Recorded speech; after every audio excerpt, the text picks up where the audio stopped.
What's up, everybody? Mr. OG Games here. Big shout outs to Isaac Espinoza, Derek Liddell, John Rudd, and Colby Doucet.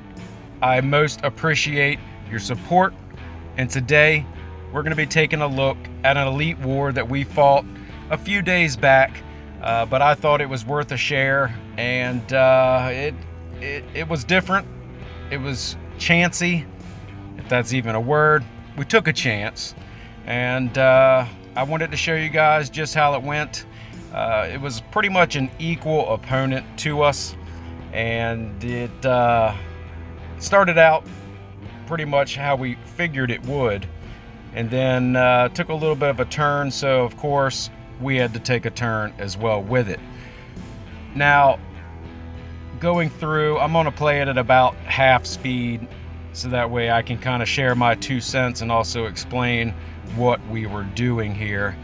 Our Elite War setup, and that's about as far as I'm going to go, is you got your main group, you got your flankers, both top and bottom, and that's it as far as setup. I won't really get involved with much more of the details in case, we come to your town one day and, have a war. Anyways, so the object was take it to them. So we went down, but immediately they sped in. So of course I had to jump back and eliminate that threat right away. Now, when they did so, of course, that changed the whole outlook of the Elite War. They're gonna bring the speeders. They're gonna march with their group. Sort of the typical tactic used by many in the Elite War. So when you have a situation like this, it's best to improvise. And as you can see it playing out, I wish I'd have done this live so you could see me, but I'm still hanging out in 1 and 2 in the back, trying to basically play more of a defensive stand on the whole approach to how we're going to take out the opponent. So as you can see it all playing out, a lot of them had already died or recalled, went back to base, and of course that left a new challenge on the bottom. Bottom of the map was wide open. Their main group realized that we might want to back up a little bit. Now, when their main group, and as you can see, a majority of their main group was still there. So you've got a lot of wounded troops, you don't have full marches, and it was time to go ahead and take advantage of the situation.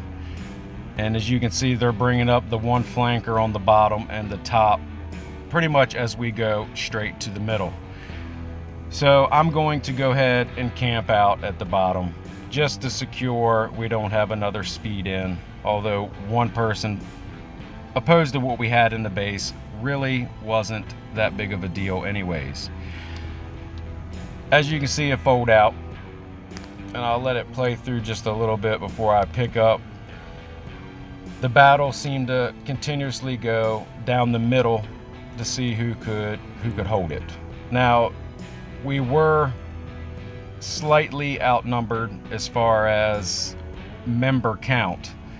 Troop strength, we were about the same, if not probably a little stronger if certain players were in, certain spots. But it was time to go ahead and exploit what they had basically left open.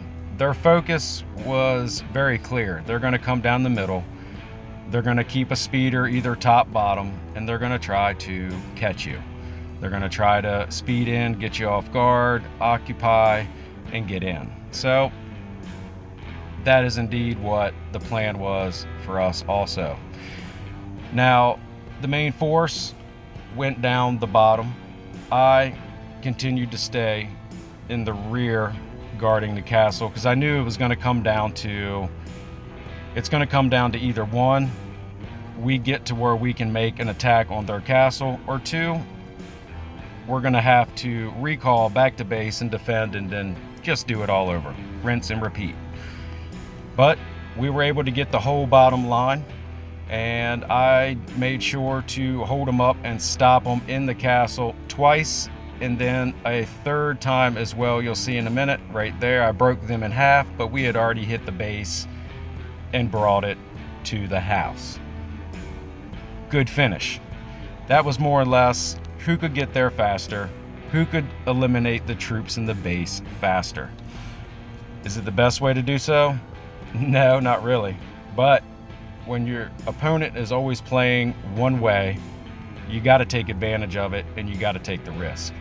So as you can see, my points wasn't as high as it should have been, but at the end of the day, Elite War, in my opinion, is not about individual stats. Yes, you like to be as high as possible to gain that much more merit, especially on a win, but it's about the alliance. It's about, you know, your main group can go down, you know your main group can take out the castle. The blockers, in my opinion, had a major part in holding them up so we could go ahead and outnumber them in the base. 2, getting there faster than they did, initiated the battle faster. We were able to eliminate their troops in their base faster than what they did in ours. To give you an idea, they had about, I think it was 2 million troops in the base, and I think we only had about 800,000 in our home castle or home base. So it worked out in our advantage. We had a much greater force that went in there faster, and that sealed the deal. Coming up, we do have a few, or one, or an older realm and a kind of mixed bag, a newer realm. So we'll see what the future brings as far as Elite Wars. I haven't been sharing them too often because I want to make sure that I bring you guys something as epic as possible, but I thought this deserved a look considering it was an attack of both bases at the same time. But as always, if you guys liked the video, smash the thumbs up button, and if you haven't already, don't forget to subscribe. And until next time, y'all keep gaming, and I'll see you in the next one.